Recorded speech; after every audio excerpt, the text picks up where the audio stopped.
So we're 4 weeks in. We've had a chance to watch every team after the night, with the exception of 2, play 4 games. There's no hiding. We know who you are now. We know who you are now.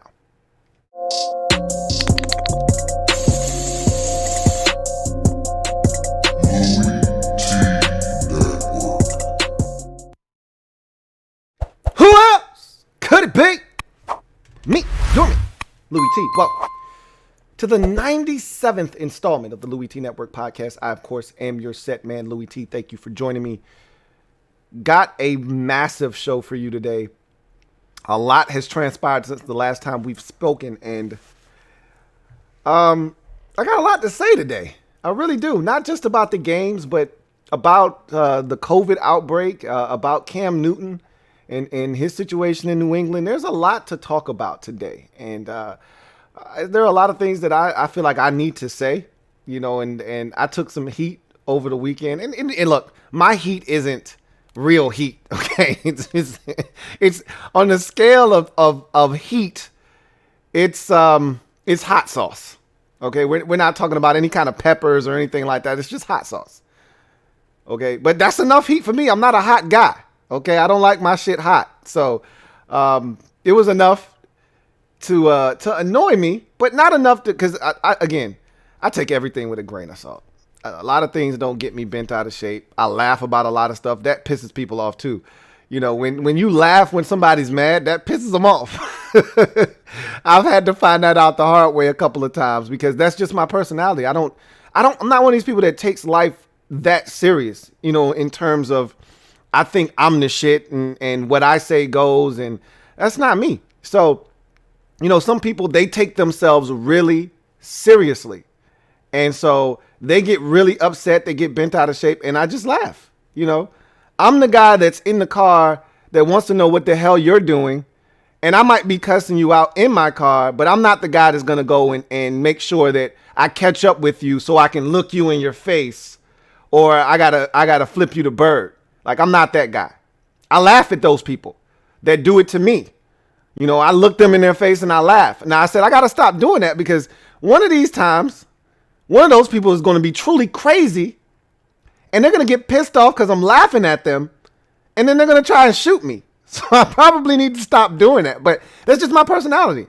I'm not going to allow myself to get into that kind of situation. I'm not going to allow myself, my mood or my entire aura to be drugged down by someone who doesn't have that kind of energy. You got negative energy, you keep your negative energy over there. So I digress, but I got into it with a couple of Washington fans and then some non-Washington fans, I guess, on Twitter about Cam Newton. So I guess we can start there because I guess that's the perfect segue into what I was going to talk about on my Gem Droppin Session. So I guess let me drop this gem on your melon. Open your mind, let your conscience be free. You're now rolling with your man, Louie T double E. Let me open you up. Get you thinking a little bit. So this weekend was wild. We knew about the Titans. We talked about the Titans last week. They popped the top on the COVID-19 outbreak in the NFL. So now the cherry has been popped, essentially. Now we know that, because I think a lot of you thought, hey, man, maybe we might be able to get through this thing with no problems. No, that's not how this works. That's not how any of this works. We were going to have problems, and we're going to have more. This is just the beginning. Now, we're hoping to keep the problems to a minimum. But as you can see, grown people don't know how to conduct themselves in a situation that means, hey, I've got to do everything in my power to limit my exposure to people that I don't know what activities they're partaking in. And for me, if I were in that situation, and this is the way I look at it, some people were coming to Cam's defense. Cool, that's great. But me, I'm looking at it from a different spectrum. You're a quarterback of an NFL team, one of 32 starting quarterbacks in the league. There are over 1,800 players in the NFL, and only 9 to this point have tested positive for COVID-19. None have been quarterbacks until Cam Newton tested positive for COVID-19. You know why? Because those guys get it. They understand that they're the leaders of their football teams. Can't afford to be the guy that everybody's looking at and I'm the one effing up. I can't be that guy. And I don't know what happened with Cam Newton. I don't know how he contracted COVID-19. That really doesn't matter.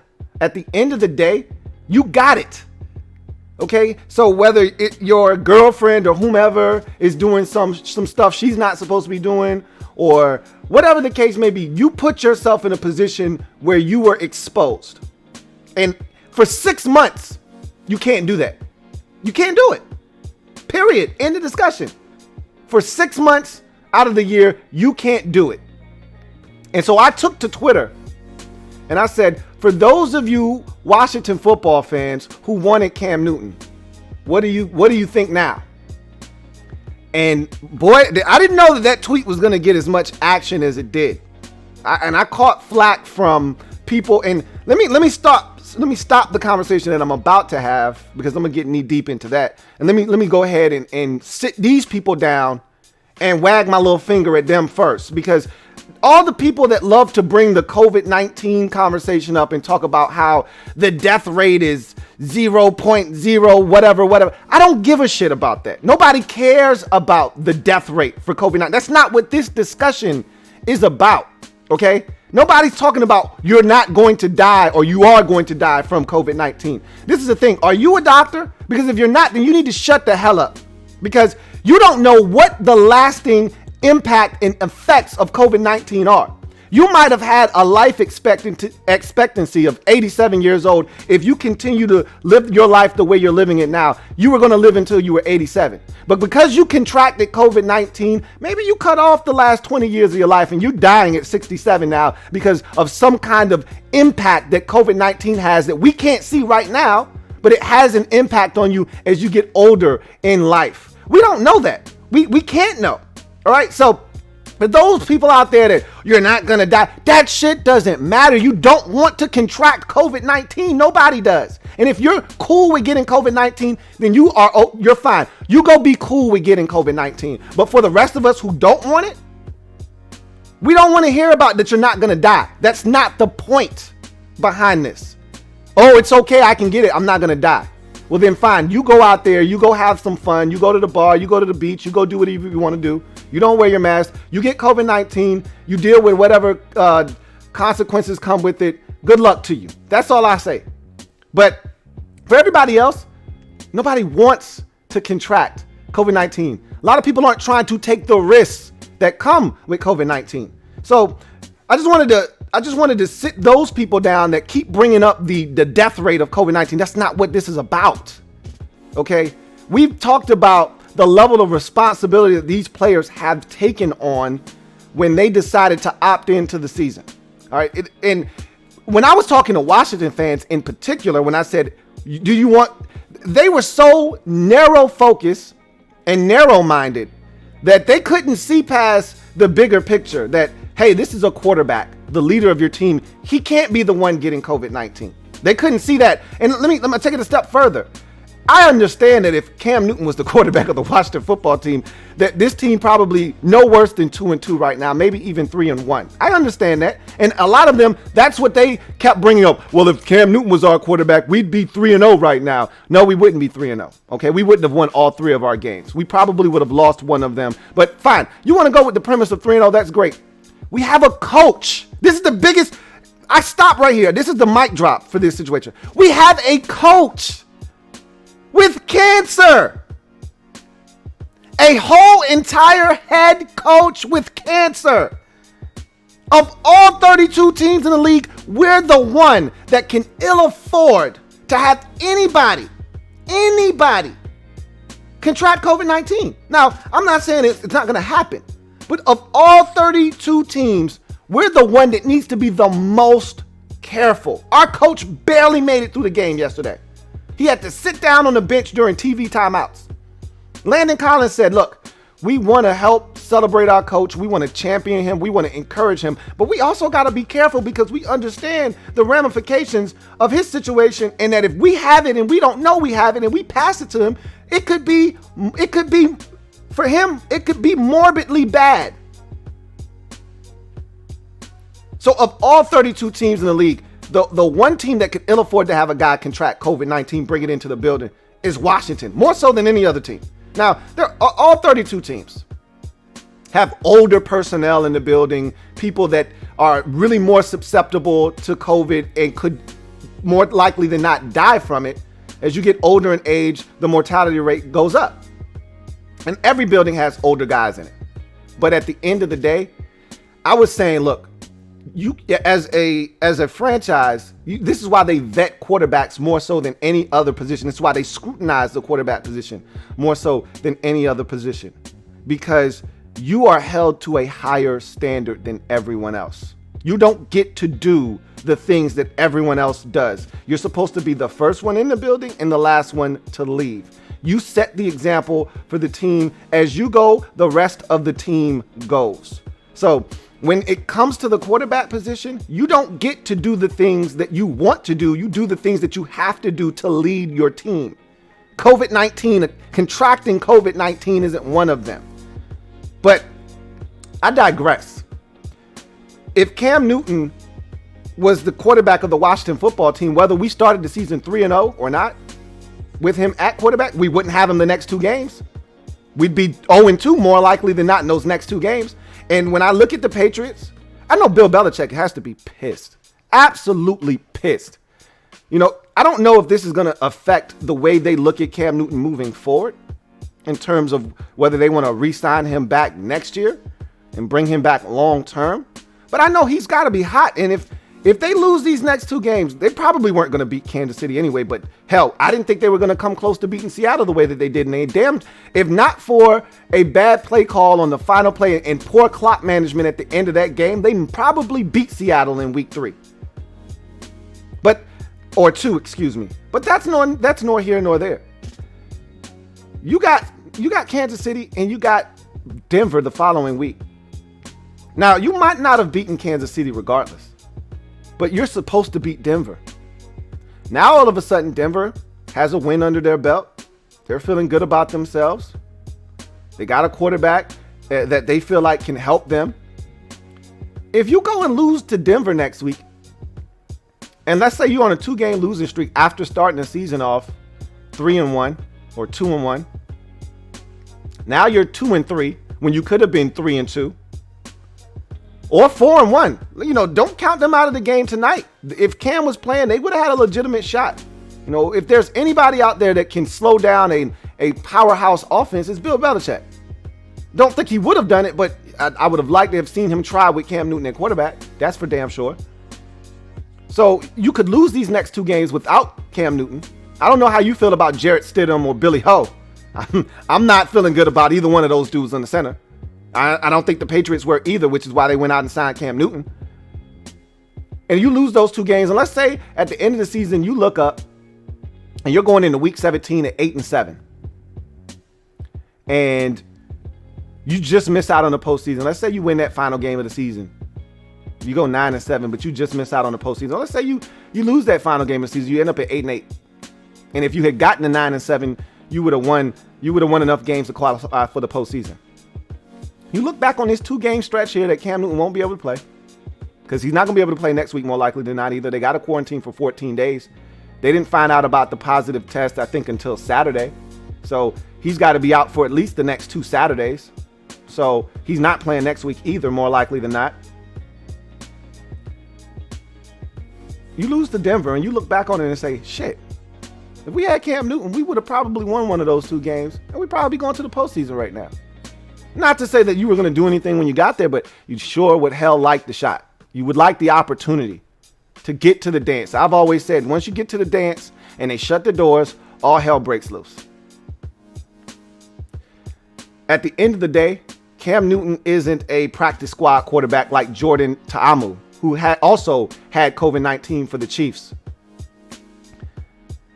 He's not a fullback like Michael Burton, who was thought to have COVID-19. It was a false positive. They tested him 2 more times. He ended up being clean and was able to play on Sunday for the Saints. Almost had that game be postponed, Saints and Lions. He's not a fullback. He's not a practice squad quarterback. I don't know the names of the Titans players that contracted COVID-19. I saw a couple of them that were put on the list. Was a receiver, I think it was a linebacker, but They're not quarterbacks. Of all 32 quarterbacks, Cam Newton contracted COVID-19. I'm not saying. I'm just saying. Anyway, the larger picture here is we're going to have more of these. If you really think that this is it, this is a one-off. This is not Major League Baseball. It won't just be the Marlins. The Titans are our Florida Marlins, okay? For the most part, that was it in Major League Baseball. There was another little small one with the Reds. But for the most part, those dudes did what they needed to do. They kept themselves clean off the field. They didn't put their teammates at risk. And you didn't have any real problems in Major League Baseball. That was the one sport that I looked at and said, they're going to be a great example because they weren't in a bubble. Hockey was in a bubble. The NBA was in a bubble. So those two sports really, it wasn't an apples to apples comparison. This one was the closest. Baseball was the closest you're going to get. Even though they don't make necessary contact with each other, they don't have to in terms of the opposition, just each other. Still, they had to travel. They had travel schedules. They were going to have an opportunity to be reckless if they wanted to, and they didn't. And they took care of business. So that gives me hope. Now, most of their season took place in a small window that wasn't flu season, which is what really has me thinking that we're going to see a spike here in a bit, and we're going to see some situations where it's not even COVID, it's just the flu, but you can never be too sure with these situations. But we're not done with this. But after seeing the way the NFL handled these situations, it wasn't the cleanest. I'll admit that, but they had a plan. It wasn't the best plan, and they kind of played it as it went, you know? They went off the cuff a bit, but they had somewhat of a plan. But that was for, one or two teams that are impacted. What happens when multiple teams are impacted? You can't reschedule every game. You can't reschedule 3 or 4 games in a week or push them back. So that's the whole dynamic of this COVID-19 thing is that I talked about this before the season started. I said, you're going to have teams potentially have to forfeit. It doesn't look like the NFL is interested in having anyone forfeit and lose a game. I think it's fair. Honestly, the Tennessee Titans should be 3-1 right now. We should just keep it pushing. Like the Steelers shouldn't have to alter their season, their bye week. The Ravens shouldn't have to alter their bye week because of what the Titans did. Now you're impacting 2 other NFL franchises that had nothing to do with what the Titans did. Don't. Now it's a small adjustment. The Ravens get their bye week a week earlier than they would have. Instead of having their bye week in week 8, it's now week 7. I mean, it's a small adjustment, but it's still an adjustment nonetheless. The Steelers, instead of having their bye week, splitting the season essentially in half in week 8, now they got a week 4 bye, and now they're not going to have a bye the rest of the season. I mean, look, they're NFL players. This shit happens. But don't force me to make an adjustment for what someone else did. I shouldn't be paying for a mistake somebody else made. And that's how I feel about this. The Titans should get a loss here. And this is why you put the emphasis on players to honor the honor code, essentially. If you F up, all of us have to pay. That was the rule when I was in high school, when I was in middle school, when I was on a basketball team, when I was on a baseball team, when I was on a football team. That was the rule. You mess up, especially basketball, not necessarily football. You can isolate one dude and say, all right, you just start running. You go ahead and you run those gassers. But in basketball, because it's a small, tight-knit group. In baseball, it's a small, tight-knit group. It's 15 of y'all. Oh, you F up, you don't go to study hall, all of y'all gotta run. Now we all pissed at you. We ready to whoop your ass. Oh, you wanna F around? You wanna horseplay on the bench during a timeout? Don't worry, you'll pay for that shit tomorrow. Fellas, on the line, suicides. And we just running till our damn tongues hanging to our damn feet. We ready to whoop your ass, but we too tired to whoop your ass. But that's the kind of pressure you put on everybody. You got to do what you're supposed to do so we all don't have to pay for your mistake. And that's what I feel like the league should be doing. Accountability.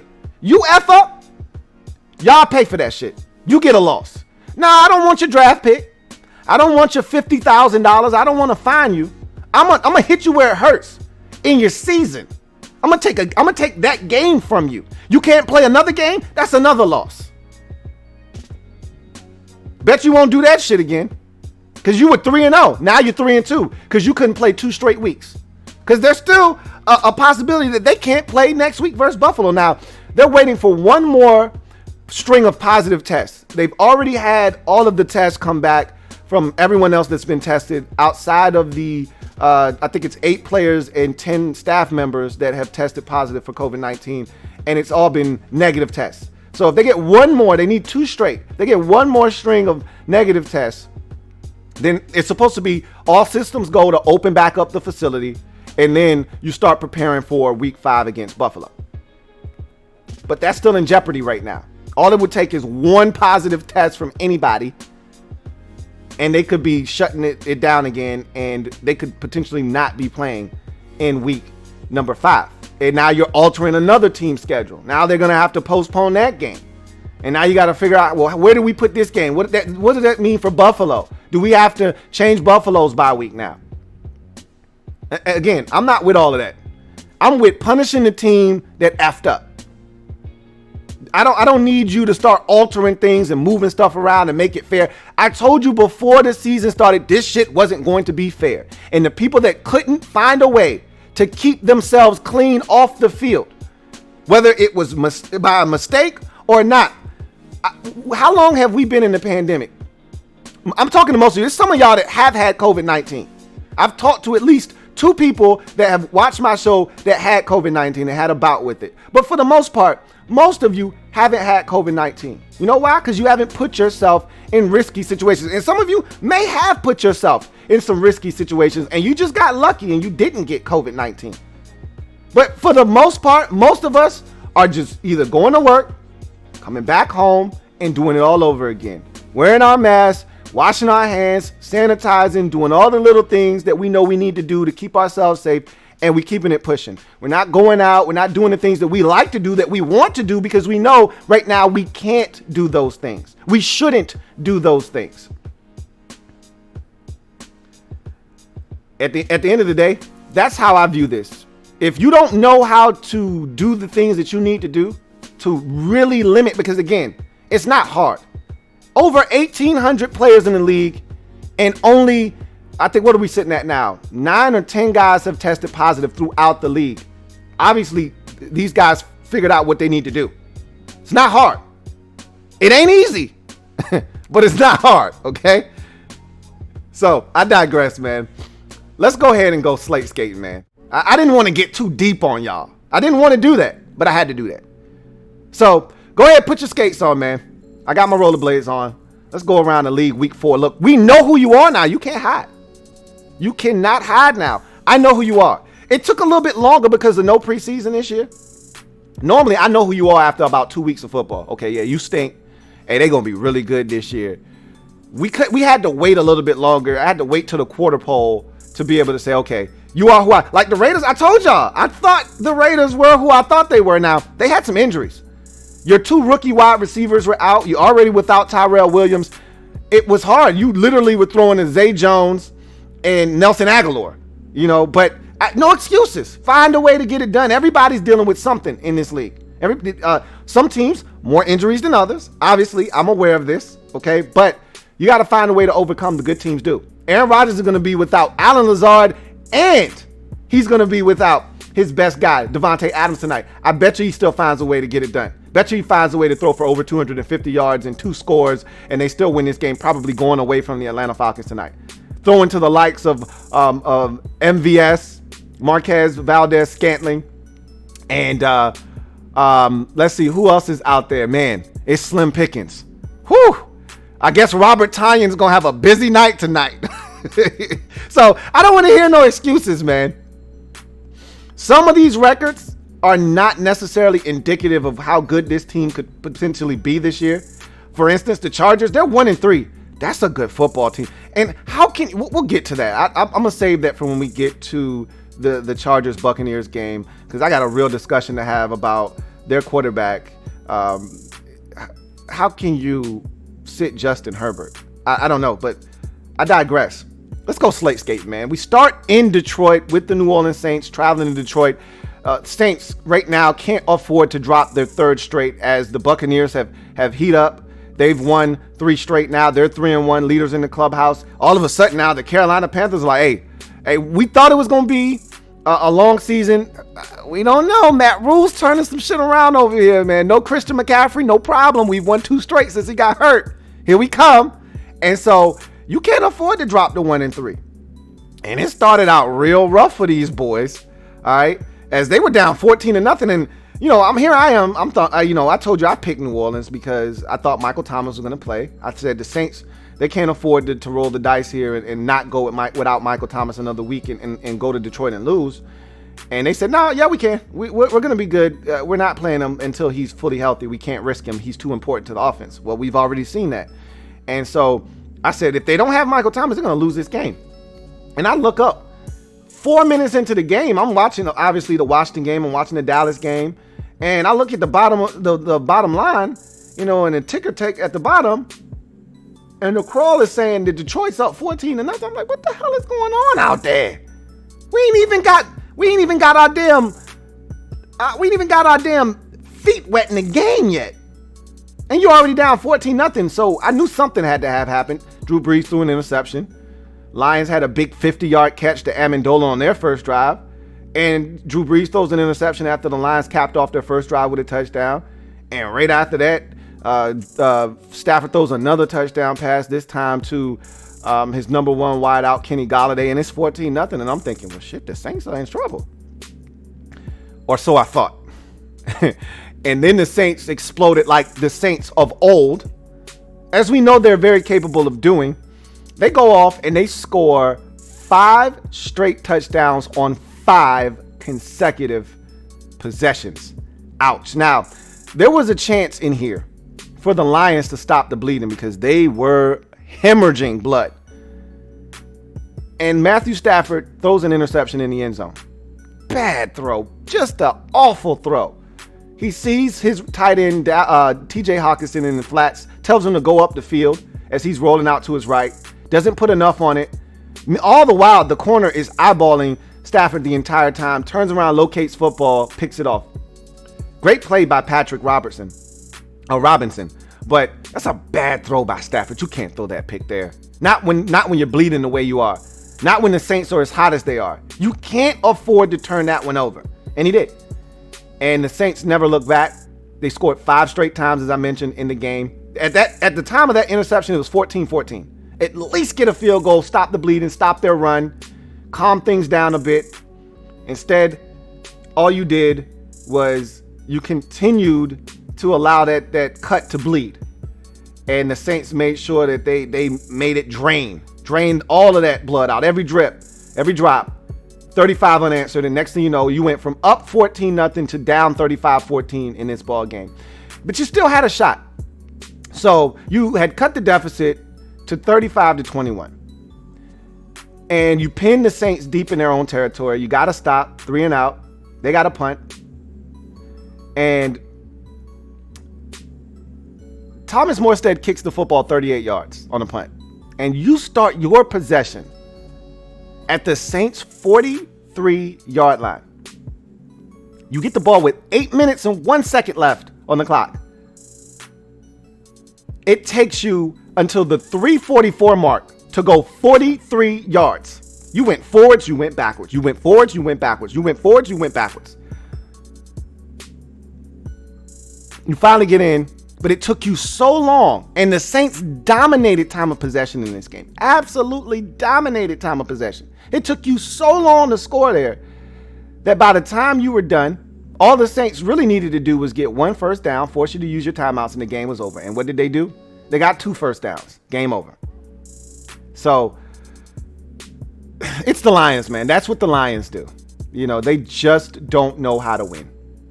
And they're the first team in NFL history to have a double-digit lead in all 4 of their first contests of the season and lose 3 out of 4 of them. They just don't know how to win. You know, we thought that the Falcons were bad. Well, the Lions are just as bad because they've been up in every game this season big, and have found a way to throw just about every single one of them away. Now, I don't know if they had a double-digit lead against Arizona last week. I feel like they did at some point. I thought they jumped Arizona early in that game and took a double-digit lead, and then Arizona came back, and then it was kind of nip and tuck towards the end, and then they pulled it out. But you should be no worse than 2-2 right now, probably 3-1 right now, honestly speaking. How you are 1-3 is a testament to you as a team, but more importantly, how you're coached. Now, look, week 1, your rookie dropped the football. That ain't got nothing to do with coaching. Just catch the goddamn football. But why were you even in that position to begin with? You were up 26-10 on the Mitchell Trubisky-led Chicago Bears. You shouldn't even have been in a position where you needed a touchdown to win the game. That shouldn't have even been the position that you were in. Up 16 with 5 minutes left in the game. Like, you shouldn't have been in that spot. But you were because of bad coaching. I digress. Saints win the football game, snap their 2-game losing streak, 35-29. They're back to 500 and couldn't have come at a better time because, again, the Buccaneers are hot right now. They're winners of 3 straight, and you just need to keep pace with those guys. They're going to slip up. They're not going to win every game. And this is a big win because you did it without Michael Thomas. While he's on the mend, you get a win. That's a big one. And so you get back to 500 for the Lions. I just explained to you they're 1-3 and they're struggling. They really are struggling, and it's what they are. And I don't feel bad for them because they should have never fired Jim Caldwell. You know how I feel about that. I don't need to go down that road with you. I've done it numerous times. Let's move on. Chargers at the Bucks. This was a fun one. This was a fun game. So many layers to this one. Let's jump into this one here. Bucks mistakes aiding Chargers early lead in flurry. You got a pick 6 thrown by Brady. Okay. That was a great play by Mike Davis to pick that off. That's Brady's second pick 6 of the season, and we're not accustomed to seeing Brady throw pick 6s, but that's 2 in 4 games. But that was preceded by a big touchdown pass to Tyron Johnson. That's a practice squad guy. You never heard of him. Neither had I. Okay. And he just ran right past their entire secondary. What were they doing? Don't ask me. I don't know. So now it's 14-0. They missed a field goal in that stretch. You had a pass interference in the secondary on Carlton Davis. You had a roughing the passer on Justin Herbert that aided another drive where they ended up finding their big tight end for a touchdown, the 6'8" tight end, Daniel Parham. Or Donald Parham. And they just were able to move the football on the Buccaneers. And the Bucs helped, like I said. And next thing you know, 24 unanswered points by the Chargers in this game. They're up 24-7. Wow. Who saw that one coming? Now, I told you on Friday that I thought this would be a very competitive football game because I told you the Chargers are good defensively. They're one of these teams that are 1-3 right now, and they've played an absolutely brutal schedule. Okay, brutal schedule. Now, I will say this: the loss at home to Carolina, that's inexcusable. I can't defend that one. Now, Carolina may be better than we think. I don't think they are. I just think they're playing a lot better football than we thought they were going to be playing at this stage of the season. But you can't lose that game at home. But you played the last 2 out of 3 games. You played teams that are a combined 7-1 right now. Or 6-1 in the 3-0 Chiefs, in the 3-1 Buccaneers. So they've had a tough schedule to start the season off, did the Chargers. But they should have been at least 2-2 right now. At the end of the day, they were up 24-7. If your defense is as good as I think, you got to hold on to that lead. Now, this is what I wasn't aware of because my boy Reed, he loves reporting on the Bucks. Loves telling me all the good shit. Never tells me any of the bad stuff. Only when they lose. Then he complains about the bad stuff. But when they win, he omits this. You know, he talked about the comeback and how good Brady was, and Brady was exceptional in this game. After the pick 6, he looked like the Brady of old. Even had some downfield arm strength. I've been killing him for his balloon balls down the field. Well, he wasn't throwing balloon balls, and it's early in the season. All right, come talk to me in week 12, and I want to see if he's still throwing that same deep ball to Scotty Miller down the field. And if he is, well, shit, kudos to you, Tom. You figured some shit out. I mean, you already figured some shit out. You're 43 years old and you're playing like you're 33 years old. So you already figured out some shit. But he didn't tell me about the fumble right before the half with 41 seconds left by the Chargers, deep in their own territory, by the rookie. He didn't tell me about that. They had control of this football game 24-7 as they're heading into the halftime break. And the Chargers, because of the injury to Austin Eckler, have their rookie running back in the game from UCLA. And he doesn't get the handoff well. He's bobbling it before contact is even made. And he gets hit and that ball comes out and the Buccaneers recover it about the Chargers 7-8 yard line. And of course they take that and they turn that into a touchdown. Mike Evans, who had been getting into a couple of spats during the game, had already picked up a senseless personal unsportsmanlike conduct penalty. He's a guy that's he's a head case too. You can get in Mike Evans' head. You can get in his head. And so he gets into it. He gets into a shoving match, gets a personal foul penalty. They were kind of on the cusp of field goal range, but not quite. That killed all of that. They had to punt, and that punt ultimately pinned the Chargers deep in their own territory. And the fumble happens. They get the football right back. Now they're inside the Chargers 10-yard line, and now it's 24-14 instead of 24-7 at half. And the game just changed at that point. It's like all the air just left the Chargers' sails with the momentum. Like Uncle Mo just got up and he went to the locker room. He was with the Chargers the whole first half. And then with that fumble and the subsequent touchdown, he got up and walked into the halftime locker room with Tampa Bay and came back out with them, and he never left their sidelines. And so, wow, what a turn of events, because from that fumble, you get 21 unanswered points from the Buccaneers, and Brady was outstanding in that whole stretch. You know, he had a drive there where he hit Scotty Miller twice. The touchdown after the one right before the half, that first possession, he hits Mike Evans on a beautiful throw. And I'm like, wow, you know, Brady's dialed in. He's locked. And when he gets in that kind of a zone, look out. You could get 5 touchdown passes put on your head like the Chargers did in this ball game. And they did it without Leonard Fournette, who got hurt early in this game. Mike Evans was definitely hobbled in this game, but he gutted through and made some big plays. They didn't have their other wide receiver. I can never remember his name, but he came back last week, hurt his hamstring. He was out, the Penn State wide receiver, Godwin. All right, Chris Godwin. And so, you know, they had to have, you know, the Justin Watsons of the world and the Scotty Millers of the world step up, and they did. O.J. Howard stepped up before he tore his Achilles. He's done for the season. But we know Brady is one of those quarterbacks in the league that can elevate the play of guys around him because he's going to put the football where it needs to be. And he did that in this game, and he was fantastic. And I was talking to Ree, and I said, this is one of those games with Jameis Winston you would have lost last year. You would have lost this game. But with Brady, you come back and you win this game. Now, it wasn't without a fight from the Chargers, man. First of all, there was a ridiculous catch in this game by KA13. Keenan Allen, I disrespected him before the season started. I did. And, you know, I'm really loving the no crowd thing from this standpoint. You hear everything on the field. You hear every cuss word. You hear all this. I always wonder, what are they saying on the field? Because I'm like, the officials let them get away. Because, like, they don't flag dudes for what they say on the field. You get N-words. You get mother effers. You get bitches, hoes. I'm hearing all of it. All of it. And it's great. The amount of shit talk that goes on the football field is ridiculous. And to think Phillip Rivers does it without cussing, which is amazing to me. Because the amount of curse words on a football field, that's enough to fill up the stat sheet for an entire year. And we're just talking about one game.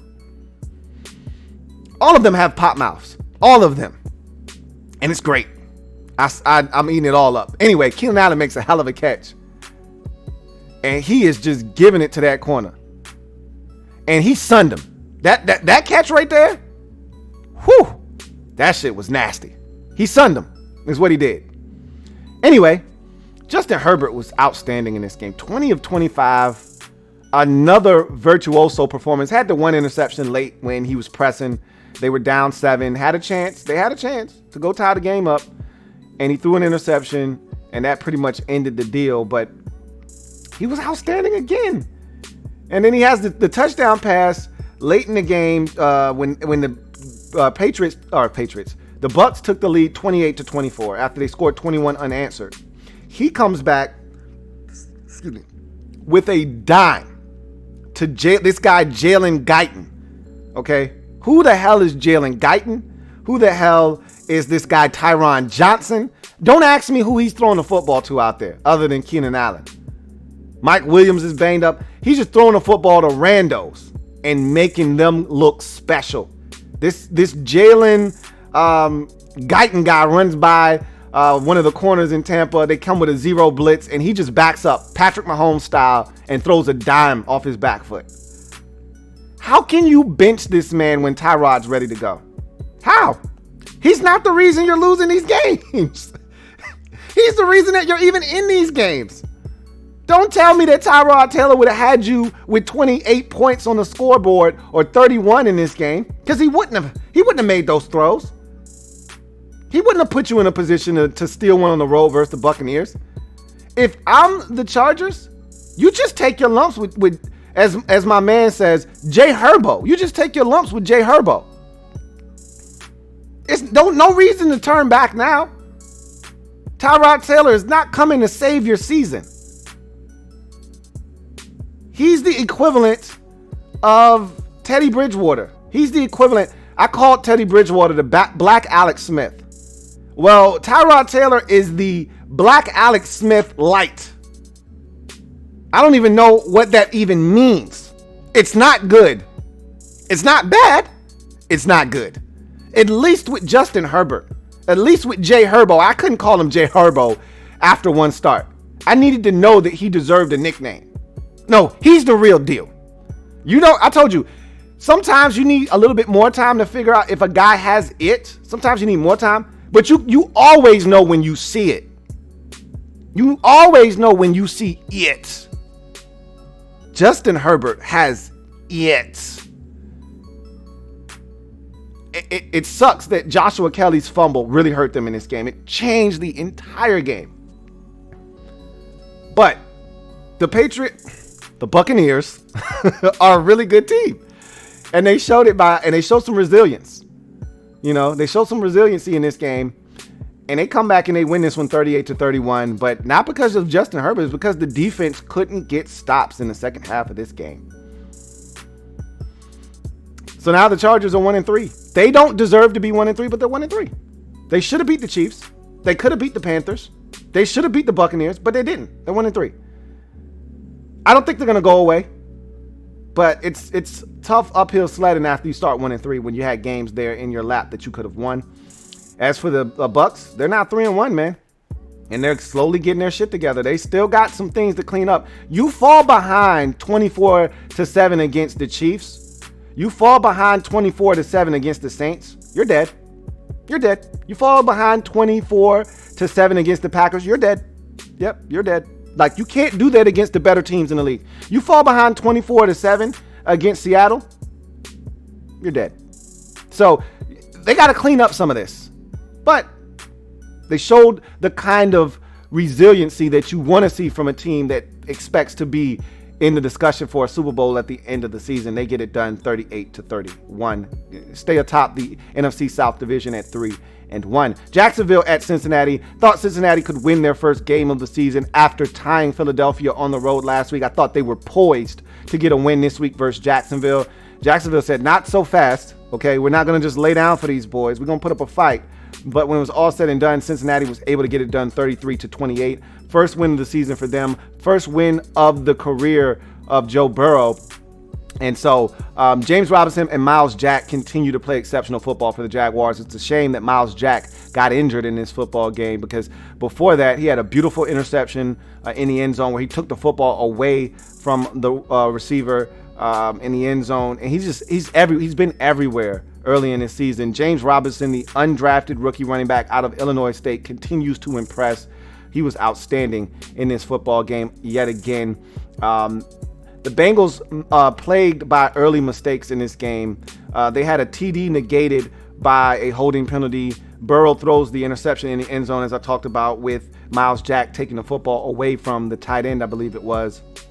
They had some mistakes early that really hurt them. They could have been up a lot bigger in this game early, but those mistakes kept the game close and kept Jacksonville in a position where they felt like we can steal this one on the road. Let me tell you something. Joe Mixon and the crowd in Cincinnati made a huge difference in this game. Like, you can tell when there's a crowd, even if it's sparse. Nobody's selling anything out right now. It's usually, either a quarter of the fans or less.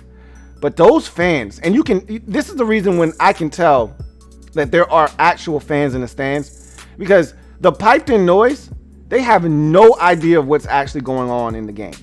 They don't boo.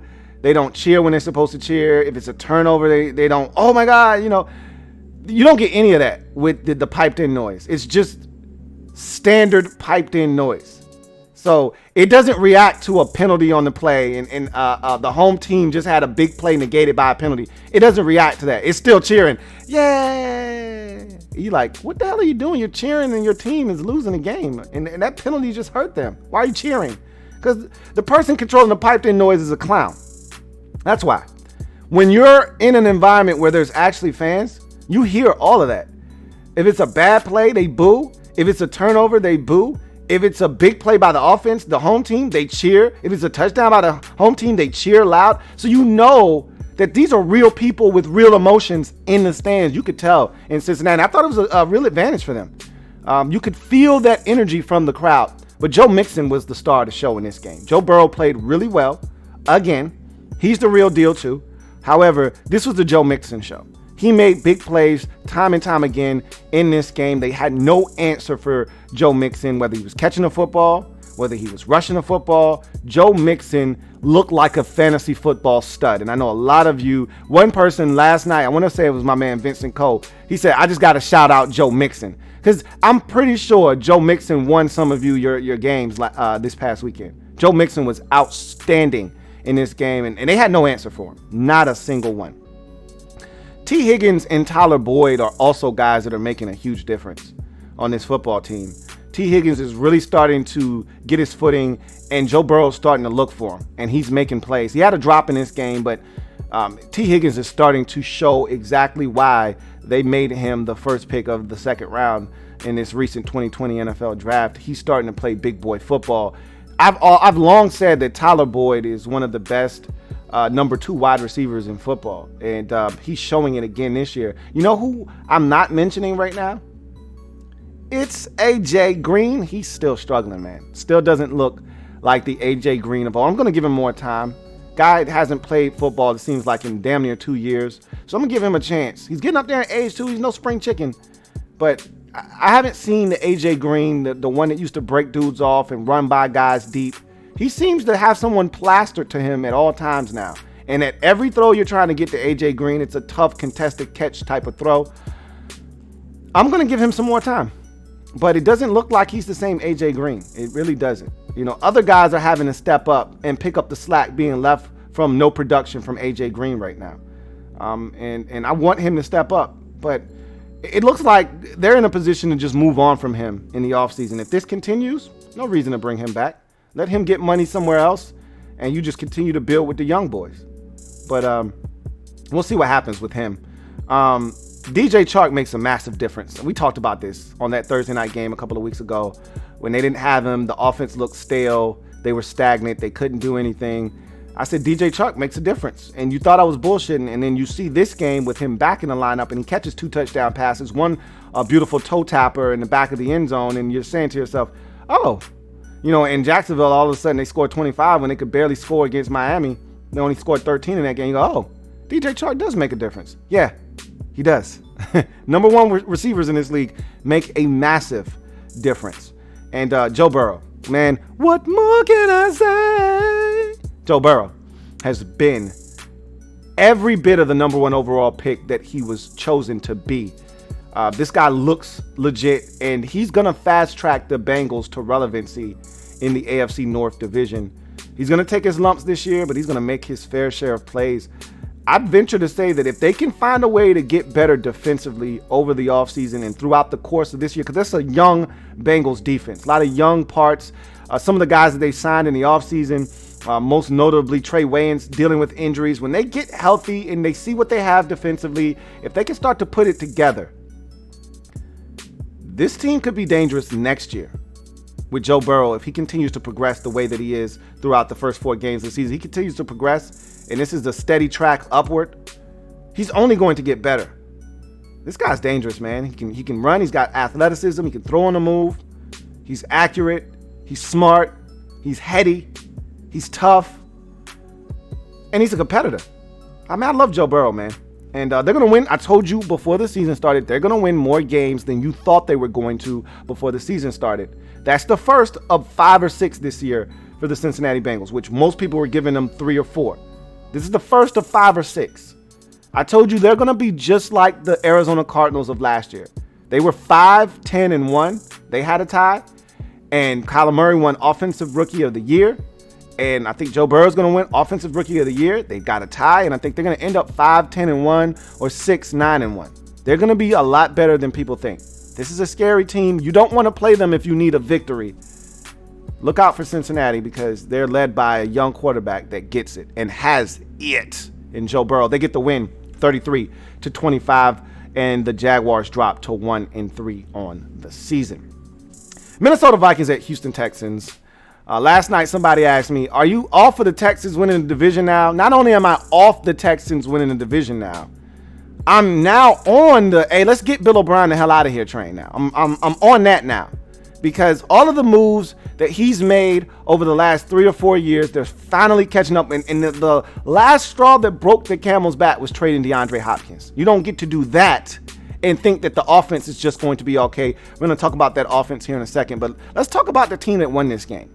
The Minnesota Vikings. They're now 1-3 after the 31-23 victory on the road at Houston. They easily could be 2-2 right now had they found a way to hold on. They were up double digits in the fourth quarter against Tennessee and blew that football game. They could easily be 2-2 right now and back in the mix in the NFC North. Instead, they're 1-3 and trying to find themselves a way out of this hole that they've dug. But this was impressive, and I told you last week, in that loss to Tennessee, Kirk Cousins discovered Justin Jefferson, and that was massive for them because the first 2 weeks, he was pressing and he was trying to force the football to Adam Thielen and the tight ends. That was it. He didn't trust any other receiver out there.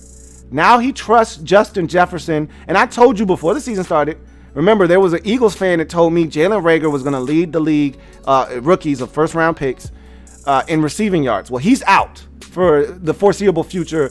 And on IR is Jalen Reagor, and I don't think he was going to do it anyway. But I told you it was Justin Jefferson. The answer to that question was Justin Jefferson. Justin Jefferson was going to be the best rookie wide receiver. And I said it's not going to even be close because he's going to come in there.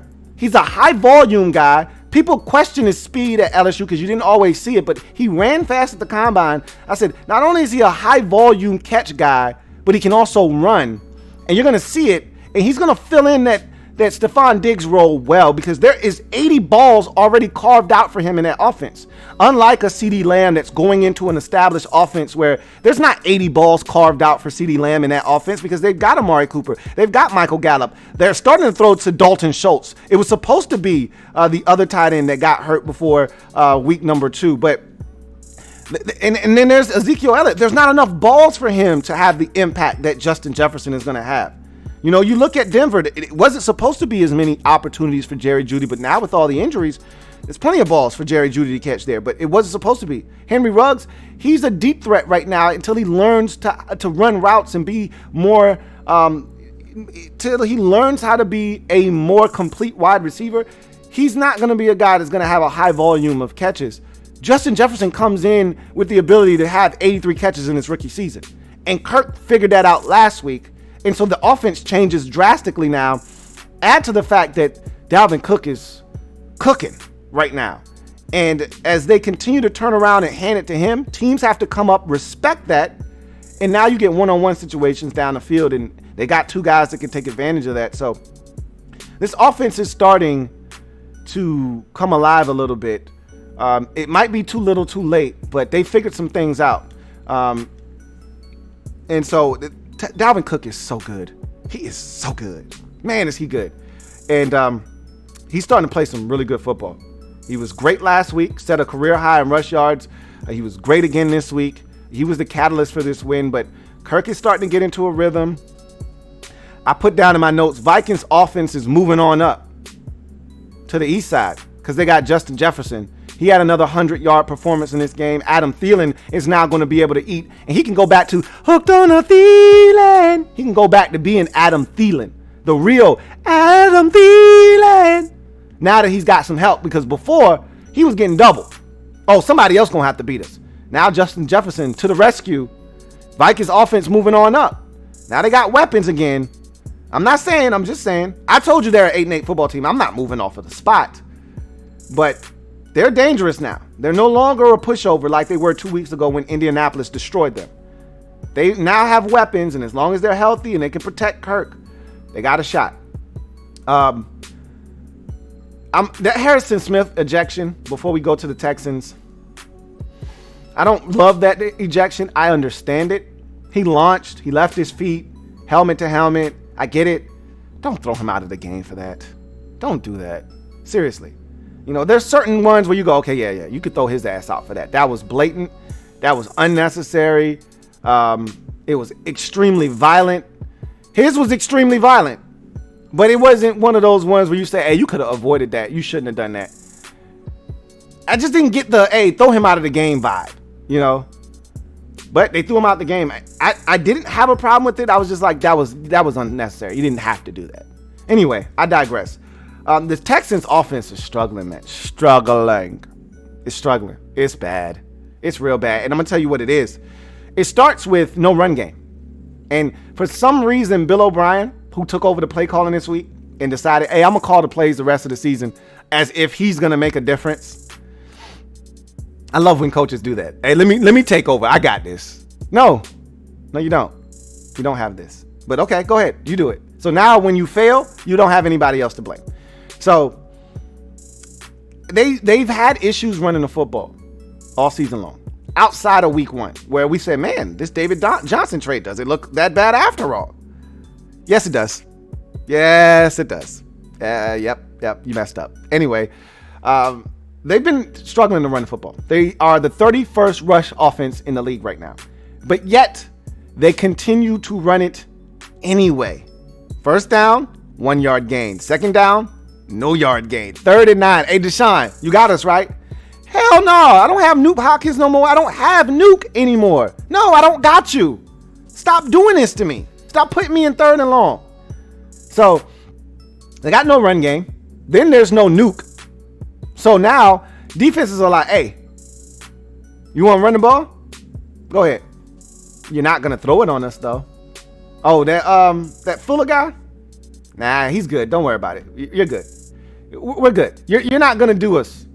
Those explosive, dynamic plays, you winning in the red zone, all that shit is dead. You know what's crazy to me is how the Texans' red zone offense went from being one of the more prolific in the league to now they get down there and it's like they just get stuck in the mud. They can't get in. They can't run it. He has no one he can force it to. They're a shell of themselves, man, offensively. I talked about it last week. They scored 21 in the first half. They looked like themselves. And then the Steelers literally shut the faucets off in the second half. They scored not a single point in the second half of that game. They lose. And I'm just like, what the hell is going on with this offense? They missing Nuke. It's simple. No Nuke. And I take some solace, just a little bit. Just a little solace I take in, you should have kept Carlos Hyde. And I said, look, he rushed for over 1,000 yards for the first time in his career. I said, I love Carlos Hyde. Why doesn't anyone want to love Carlos Hyde? He had found a home in Houston. Why did you feel like you could upgrade? Carlos ran hard. Carlos hit the hole decisively. David Johnson be doing all of this stutter stepping and all this bullshit. Carlos was getting downhill. Now your run game looks like a joke. And you don't have Nuke. Anyway, I digress. The Texans' D isn't as good. It's not good enough to overcome the shortcomings of their offense. So here's the thing. Their defense isn't terrible. It's not. It really isn't. It's just not good enough to carry them. So that's the problem that the Texans are running into defensively right now, is that their defense is middle of the pack in this league. And middle of the pack is good if you have an elite offense. Or you have a good offense. If they just had a good offense, that defense would be good enough. They'd be 3-1 right now. Straight up. If the defense was getting some help from the offense. I really think they could have beat Baltimore a couple of weeks ago. Defense played well enough to beat Baltimore. Offense was atrocious in that game. Absolutely horrendous in that game. They weren't going to beat Kansas City, but they could have beat Baltimore. They could have won last week, or the week before that, excuse me. They could have won the week, or last week. I said that right, against Pittsburgh. They could have won last week if the offense had did something in the second half. Anything in the second half. The defense played well enough to win that game. And they could have won this game. But the offense is just not good, and the defense isn't good enough to carry them. It's a shame because Deshaun Watson deserves better. But you got Bill O'Brien. So they lose 31-23. They're now 0-4, and they are dead. Dead, I tell you. I've pronounced them dead. I pulled the plug on the life support. No more oxygen for them. I'm making funeral arrangements as we speak, man. Anybody would like to eulogize them, let me know. Meanwhile, the Vikings, they're still on life support. They kept their season alive with this one. I don't know how much longer I'm keeping a respirator on, though. They're going to have to show me that they can string together a few wins and dig themselves out of this hole completely before I decide that, hey, man, maybe they're not just in the vegetation state here. Maybe they actually can get back to some level of normalcy here. We'll see. But that's a big win for them on the road. I didn't think they were going to get it. They went in there and they took it 31-23. They're now 1-3 on the season. Seattle at Miami. Dolphins, I told you this already. Dolphins are going to put up a fight. They're a much better team. I saw that week one right out of the gates when they played New England. They're going to be in ball games. They're going to have a shot. They're a much better team this year. Guys are buying in. They're well coached. They don't beat themselves. Even though Ryan Fitzpatrick did his Ryan Fitzpatrick thing. Fitty, man. Fitty. He's back. Love that guy. Okay. But they're much better this year. Like, they're not an automatic win. You come in there slipping and tripping, you will get beat by the Miami Dolphins. Straight up. And Seattle didn't realize, oh, y'all are actually not a pushover anymore. Like, Seattle thought they was just going to show up and just get a win. And Miami's like, nah, we ain't doing that no more. We was doing that last year. We ain't doing that no more. You ain't here? You didn't see us on Thursday? It was like, nah, we had our own game that we were preparing for. We didn't watch Thursday night. Oh, man, nah, we ain't bullshitting. Nah, we playing some football over here. We ain't going to always win, but we going to make you earn it. It was like, okay, well, we don't mind earning it. We just thought we was just going to show up, score 38, and go win this one going away. And Dolphins like, nah, that ain't how we doing it. So they had to work for it. But look, they haven't been held under 30 this season, and the Dolphins were incapable of doing it. They put up a fight, though. 31-23 was the final score as the Seahawks moved to 4-0 in the season, and the Dolphins dropped to 1-3. But the Seahawks had their issues in this game with drops, man. Lockett had a drop in this game. DK Metcalf, all of these were early drops early in the game. KJ Wright dropped 2 picks in this game. Like, they thought they were just going to show up, and Miami was just going to lay down for them. And that's not what happened. And so the Seahawks failed on a 4th and 2. They sacked Russell Wilson's ass on a 4th and 2. Like, you thought we was playing? We're not playing, man. Like, kick the damn field goal. Stop disrespecting us. Like, this is inside the 20. And they decided to go for it on 4th and 2. Why? Because they're like, what you going to do if we don't get it? You're not going to do anything. You're not going to beat us. If they were playing a better team, they would have took the points. And don't lie to me, man. Some of these teams try to act like, no, we do this all the time. No, you don't. If they were playing the Rams on Sunday night in a couple of weeks, which we'll get, they would have took the points right there. They wouldn't have went for it on 4th and 2 from the, let's call it the 14-yard line. They would have kicked the field goal. They would have took the points. They didn't respect the Dolphins, and the Dolphins had to make them respect them in this game. And then, look, I'm gonna tell you this right now. I had a Seahawks fan hit me up last night on the live stream, and he said, "Hey, is there anybody we can trade for at the trade deadline to give us some help off the edge get some pressure on the quarterback. I said, look, there's usually not any real commodities available at the trade deadline at that particular position. There just isn't. You should have went after aggressively Yannick Ngakoue. He would have fit perfectly in Seattle. However, I'm going to tell you right now, there are a few guys out there in this game, in particular, both teams. I'll give you a couple of names from both teams, but there's a name to watch for Seattle. Let me name the other guys first. I was wrong about, I'm going to offer up a double O because I was so disrespectful to Ugo Amadi when he was drafted out of Oregon. Very, very disrespectful. If you watch my draft wrap-up series, I have to apologize to Ugo because I was really, really disrespectful to Ugo.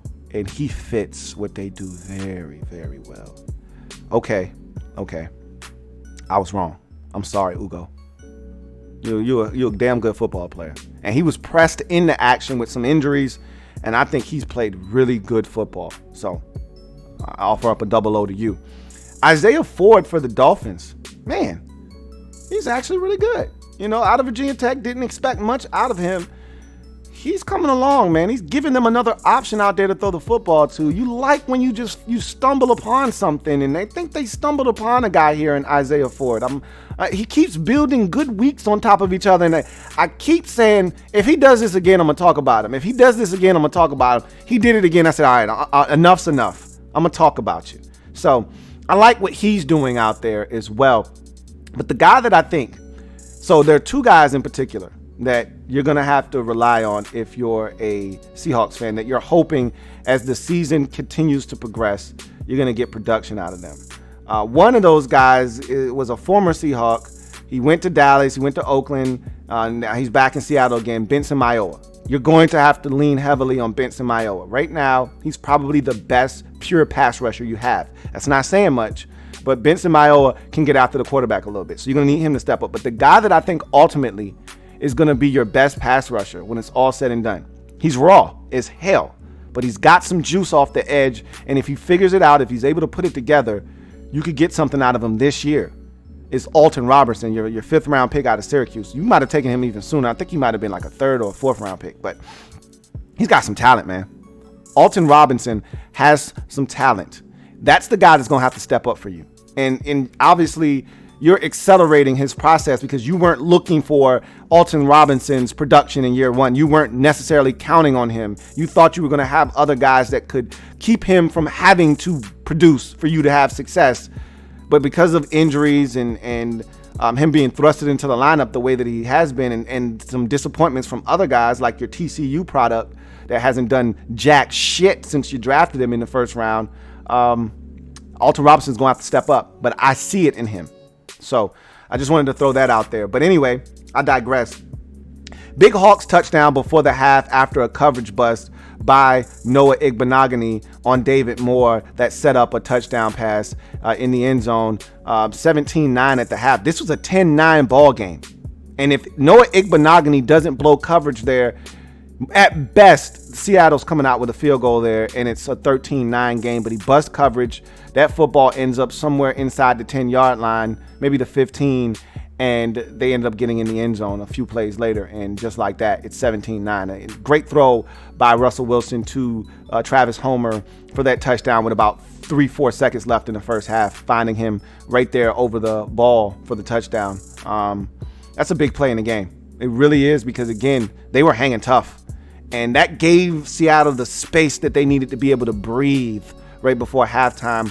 And they took that and they were able to build off of that. But Devontae Parker is playing some real good ball, man. So is this defense.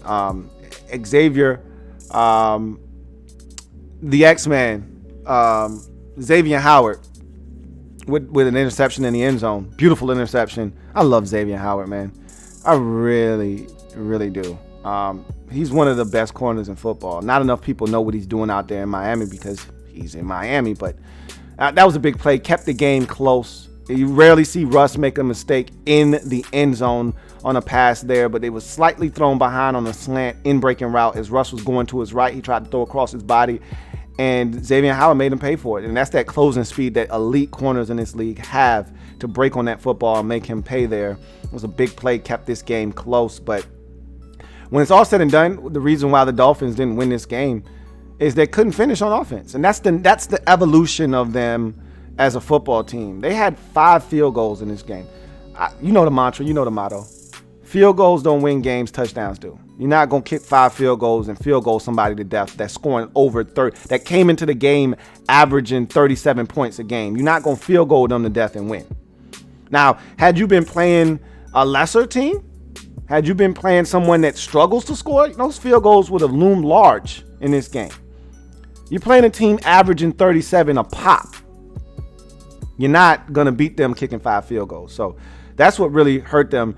And, they dominated the time of possession in the second half. Seattle rarely had the football. The Dolphins dominated time of possession, and they ain't have shit to show for it because they kept having to settle for field goals. That's how you get beat in this league. Got to find a way to get into the end zone. They didn't in this game, and ultimately that proved to be the difference as Seattle comes out on top 31-23, gets to 4-0 on the season. Meanwhile, the Dolphins fall to 1-3.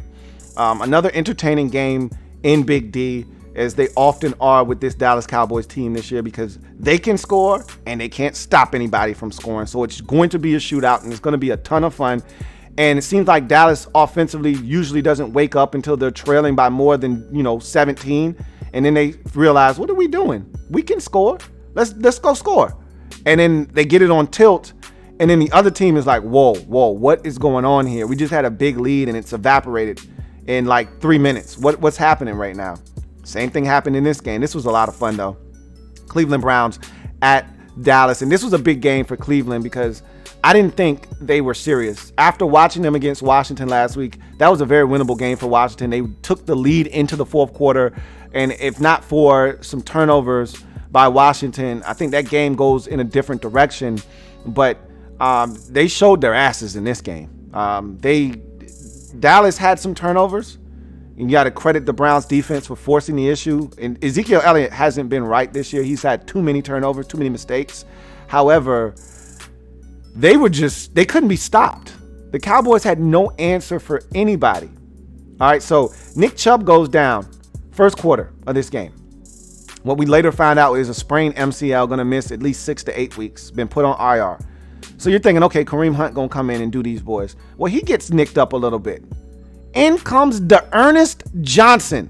Yeah, D'Ernest Johnson. You heard of him before? Probably not. It didn't matter. He came in and almost rushed for 100 on these boys. The Browns had 300. Let me say it again. For those of you in the back, clean out your ears. All right. I didn't misspeak and I'm not stuttering. 307 yards rushing on Dallas in this game. What? Insane. And that's without Nick Chubb for pretty much the entire game. D'Ernest Johnson comes in and is your leading rusher with 93 yards. Odell Beckham breaks off a 50-yard touchdown run or whatever it was. He ended up with 70 some odd yards, like 73 yards rushing in this game. Kareem Hunt had his fair share in this game. Everybody got involved. It was amazing. It was crazy. And so they couldn't be stopped offensively. How about the throw by Jarvis Landry? Lefty style on him. I'm always amazed by these players that you don't know is actually left-handed. So when they run these trick plays, you're not used to seeing a lefty load up and fire. Man, did he throw a rope. That was a gorgeous throw by Jarvis Landry. There's some quarterback in his past life. Maybe he was a quarterback in Pee Wee or something, because he let that one go and it was on the money. Like a defender literally leaped in the air and the ball went right over his hand. It was gorgeous. Odell Beckham. Shame on you if you step to the old dirty Beckham. ODB with 3 touchdowns in this game. After a couple of weeks ago, I said, look, you got to get your best player to football early. He can't go a full quarter and a half without even getting a target. They got him involved early and often in this game. And he was the difference because the Cowboys scored 24 unanswered points. They were down 41-14, the old inverse. Nothing worse than being down the inverse. You don't want to be down 31-13. You don't want to be down 41-14. You don't want to be down with the old inverse, okay? They were down with the old inverse. I said, oh, man, they are getting their ass tattooed in this game. And then all of a sudden, the fourth quarter happened. And, you know, if you're the Browns, you're like, hey, look, you ain't doing that same shit you did to Atlanta on us. We're just going to let you have anything you want underneath. Keep it in bounds. Let the clock run. And we'll win this game. Not only did these boys score touchdowns, they scored the 2-point conversions with the touchdowns every time. And I'm looking like, is this really happening? It went from 41-14 to 41-22 to 41-30 to 41-38. I'm like, no, it's 3 minutes left. And he's like, no, this is not happening again. No way. Odell said, no, it's not happening again. Here's why. And he breaks him off with that ridiculous reverse where he runs backwards 10 yards and then runs forward 60 yards for a touchdown. Crazy. But they had to have it because they were reeling. Get the 2-point conversion, go up 11, and that was all she wrote. Dak throws an interception. Great play by Denzel Ward to put it away as the Browns go to Big D and really embarrass these boys, even though they came back. This was a thorough, outright ass thrashing on the road by the Cleveland Browns before this ridiculous comeback by Dak Prescott throwing for over 500 yards, the first quarterback in NFL history to throw for over 450 yards in 3 consecutive games. But these are empty yards because they're coming in times where they're down big. They've got a problem in Dallas. They can't stop anybody from doing anything. They can't stop through the air. They can't stop it on the ground. They are horrible defensively. But man, is that offense dynamic or what? So they're never out of a ball game. That's for damn sure. They've showed that already. They showed it last week against Seattle where they could have been run out of the building, but they came back. They showed it 2 weeks ago against Atlanta. We saw that. And they showed it again here. They're never out of a game. You're never safe against Dallas. You got to keep scoring. Got to keep scoring. But they can't stop anybody from scoring. It's ridiculous. They're now 1-3 in the Browns. Yes, the Cleveland Browns are 3-1. I still don't believe yet. And this Nick Chubb injury is going to be huge, I think, ultimately. But this is a quality football team. I told you I thought they were going to be a quality team and just missed the postseason. I'm not moving off of that spot yet. But they look good, man. This was an impressive win. Even though Dallas was under 500 going into the game, you still felt like Dallas at any point can snap out of it. And I thought this was the week that they would. And the Browns said, nah, not on our watch. That was impressive. Browns are now 3-1 on the season. Arizona at Carolina. This was the biggest surprise of the day to me. I didn't see this one coming at all. I didn't. I'm not going to lie. And I told you Matt Rule is a hell of a football coach. And I told you the Panthers are going to be in ball games. They're just not going to win. Well, that's not what they did on Sunday. Not only were they in that ball game, they dominated this game. And I was shocked. I didn't expect this. I told you, I didn't think Arizona was ready for the show. Everybody was anointing them as the dark horse team this year. Kyler Murray's going to be in the MVP discussion. Well, you can go ahead and put that to rest. 3 interceptions last week, barely threw for 150 yards this week. You can go ahead and put that to sleep right now. But what I saw in this game was a Panthers team that just, the Cardinals are soft. That's what I saw in this game. Last week, Detroit was physical with them. They wilted. This week, Carolina punked them early in this game, and they wilted. Like, they're a soft football team. Kyler Murray not sharp in this game, especially early. He missed some open receivers on one of the first possessions of the game. Larry Fitzgerald is wide open over the middle of the football field, and you just don't see Murray miss many open receivers like this. He missed him badly. And this is one of those, hey, if Larry catches this one, this is like a 25-yard gain because there's nobody around him type of opens. And he missed. Deep ball to Andy Isabella, who's streaking down the sideline. If he hits him in stride, it's a touchdown. If he just hits him, it's a 37-yard gain. And he missed him. Yeah, early in the season, Kyler wasn't missing these throws. So, got to credit Carolina, though. They really got after his ass. They did. They and again, they were physical. They hit him. Speaking of which, you had Yetur Gross-Matos with a sack forced fumble in this game. Brian Burns put a vicious, flavor-delicious 1-2 step, a Sierra. Let me see you 1-2 step on a dude. Went inside on the right tackle. Beat him like he stole something. Kyler got it off and it ended up being a completion, but man, that was a vicious, flavor-delicious 1-2 step on him. And they got some guys that can rush in Carolina. And then Derek Brown's playing some ball inside, the top 7 pick out of Auburn. They got some stuff in Carolina, man. They got some young, physical, fast stuff.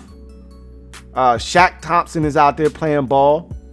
I think Jackson's playing with an abundance of confidence right now at the cornerback position. They got some young stuff, man.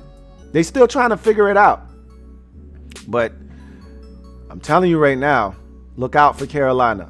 Anyway, Tedo's legs were massive. Tedo! His legs were massive in this game.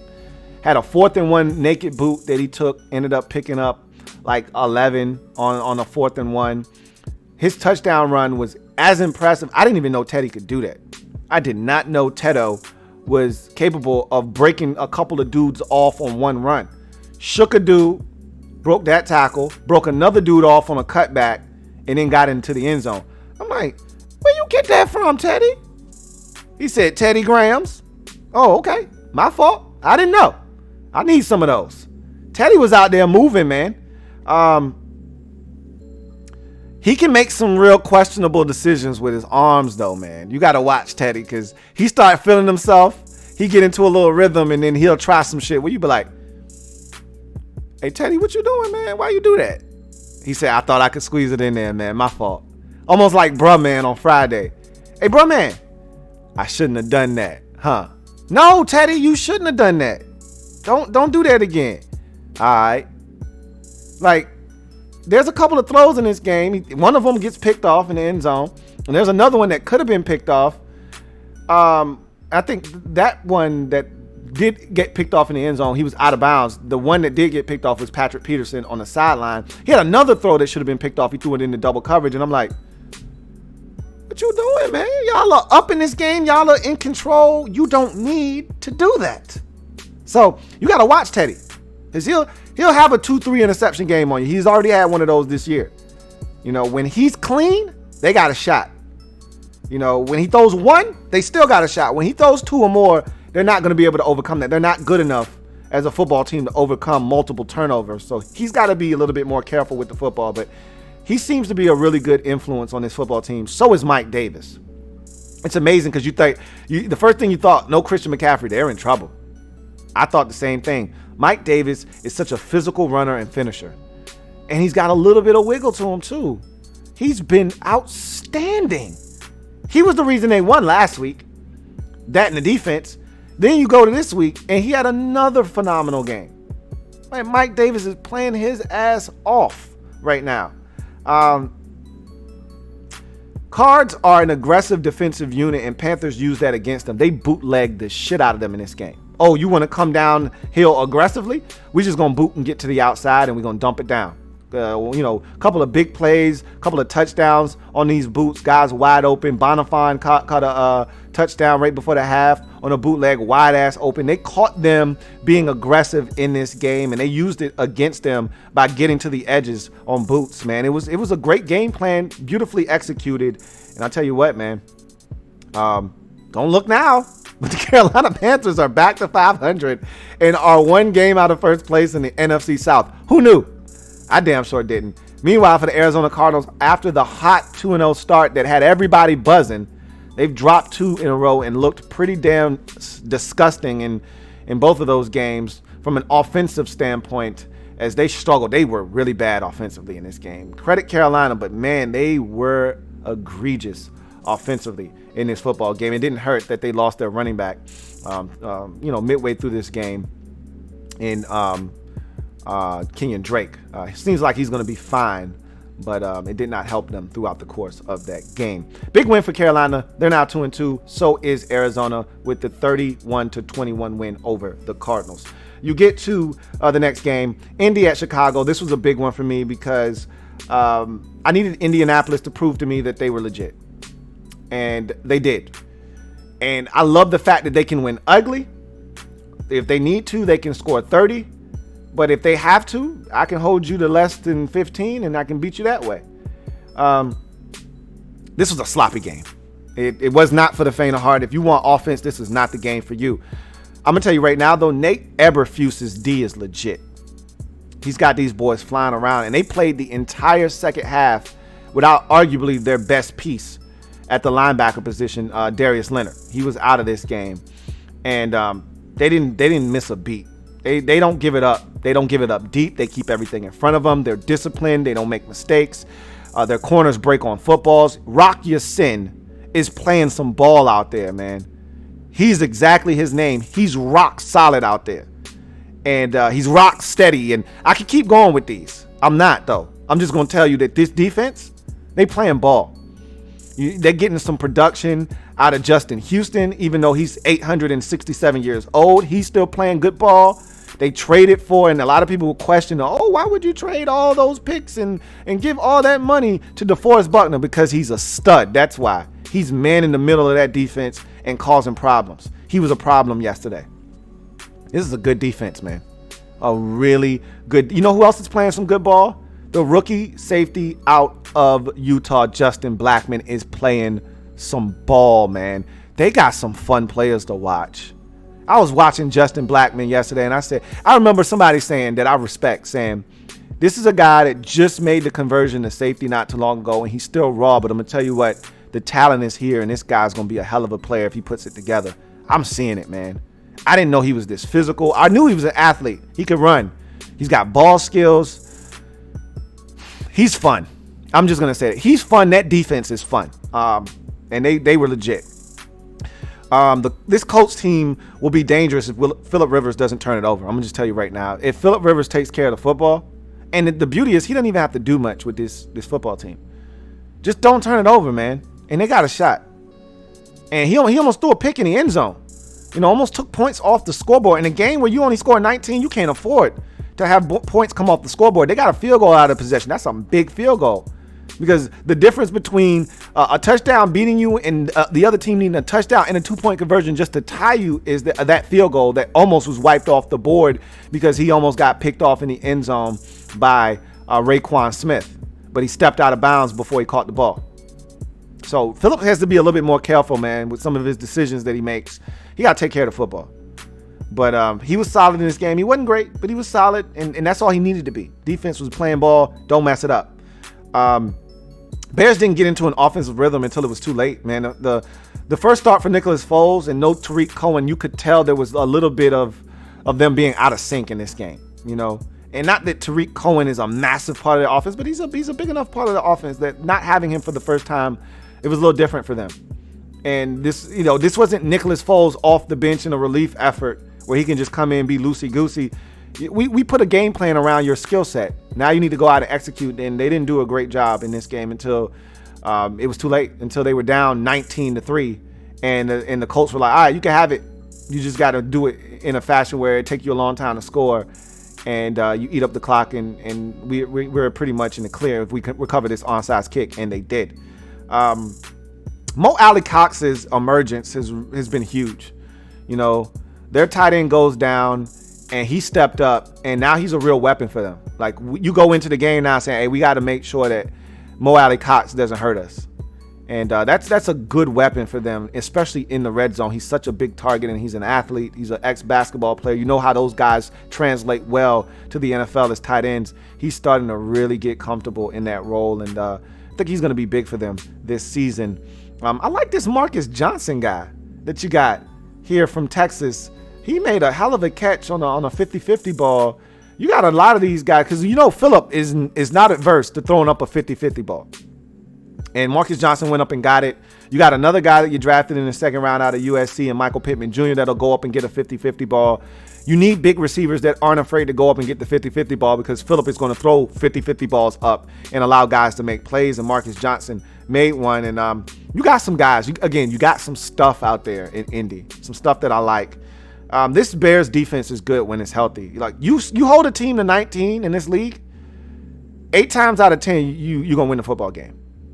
You know, it's unfortunate that your offense couldn't scrape together 20, but this Bears defense, when they're healthy, they got a good unit out there themselves. And so it's going to be fun watching this Bears team this year. They can find a way to do something offensively. They got a good enough defense that they could be in the mix at the end of the season. Remember, I predicted them to be a playoff team this year. And I still feel good about them, even though they were really stagnant offensively. Credit that Colts defense for that. As the Colts go on the road, snap the Bears' 3-game win streak to start the season off. Both teams lead this game at 3-1 as the Colts get the 19-11 victory. Baltimore at Washington. This was the biggest defeat of the day. The biggest deficit that a team lost by. No team in the league lost by more than 11. Washington lost by 14. So this was the biggest blowout, if you want to call it one, of the day. And this game never was close. You know, Baltimore, Washington, as they often do, self-destructed early with a turnover. That turned into a Ravens touchdown, their first of the day. Then they have a missed field goal. That turns into a 50-yard Lamar Jackson run. And that was 14-0, and they really never recovered from that. They never were in the game after that. And as we know, with this offense, you can ill afford to fall behind like that. We talked about fast starts. We talked about not falling behind. And in 3 or 4 games this year, they've been behind by double digits by the early portion of the second quarter too often this year. In 2 games this year, they've been down by 14 at the end of, or more at the end of one. In this game, they were down by 14 in the early stages of the second quarter. So you make the kind of mistakes they make. You have an offense that's not capable of putting up big numbers. Washington is one of the few teams this year that hasn't eclipsed 30 points this season. Hell, they hit 27 in week 1. So I was about to say they haven't even hit 27, but they have. But most teams in the league have hit 30. This is the highest scoring season in NFL history to start. Okay, more points, more yards have been gained and scored in the start to this season than in any NFL season in history. And we're not a part of that action right now. We're not scoring a bunch of points. We're anemic on offense at times. It's hard to watch at times. And for as bad as the final score may look, a 14-point loss, the Ravens never ran away and hid with this game. They never mashed the gas pedal. You never felt like you were totally out of this game. You just never thought you were capable of winning it. And Lamar Jackson was solid, but he wasn't great. He threw 2 interceptions, or he threw an interception, his first of the season in this game.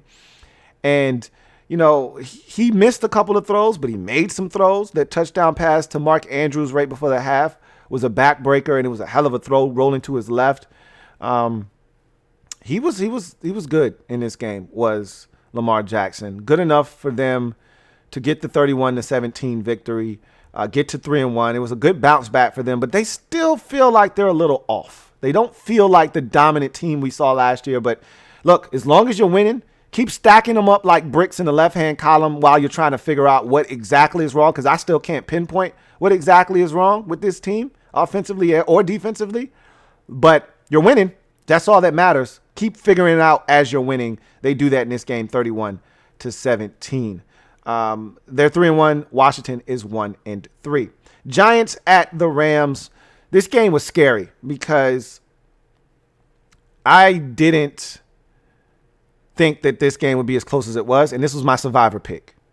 And I never like to sweat out my survivor picks. I just want to win those outright, rest easy, and keep it pushing. And so when I finished the Washington overtime video, I sit down to turn on the beginning of the Rams game because I had recorded it and I was going to go back to the beginning and watch it and catch up. And I had the another game on the Bears and Colts game on the other monitor. And I try not to look at the crawl at the bottom of the screen, but it's impossible because my eyes are just trained to look at the game and then look down and see what's going on in the other action. And I just so happened to see that game was moving at a rapid pace. It was the only game that started at 4:05 on Sunday. All the rest of them started at 4:25. So that one was way ahead of all the other games. It was a fast-paced, fast-moving game. As you can see, the score wasn't very high. And that game was already in the fourth quarter, and it was 10-9. I'm like, what in the hell is going on right now? So I didn't even want to turn the game on. I was too nervous. I had recorded it, so I was going to go back and watch it. And it was a Cooper Kupp touchdown midway through the fourth that put this game essentially on ice. And you saw the way that the game was going. A touchdown would be more than enough, because the Giants, who did not score a touchdown in this game, kicked 3 field goals. They just weren't going to be able to put it in the end zone. And even if they did, they weren't going to get the 2-point conversion. They weren't capable of scoring a touchdown. Their offense is so bad. They are so bad on the offensive side of the football. It's not even funny. They got nothing. They got nothing on offense. Without Saquon Barkley, it's a joke out there. And people want to, and every game is a referendum on Daniel Jones. How? How can it be? He's throwing to Board and 70-year-old Golden Tate. Speaking of which, he got into it with Jalen Ramsey again. Remember, these two got into it in the offseason when they saw each other out in the streets. They got into it. So, there's already some bad blood here. So they get into it on the field. And this was a chippy game. Aaron Donald, who I've already told you, he's a nut job. He's crazy. He's one of those dudes that there's crazy and then there's crazy. And so the crazy dudes, you can talk shit to them during the course of the game and, and it'll all be copacetic after. Aaron Donald is crazy. All right.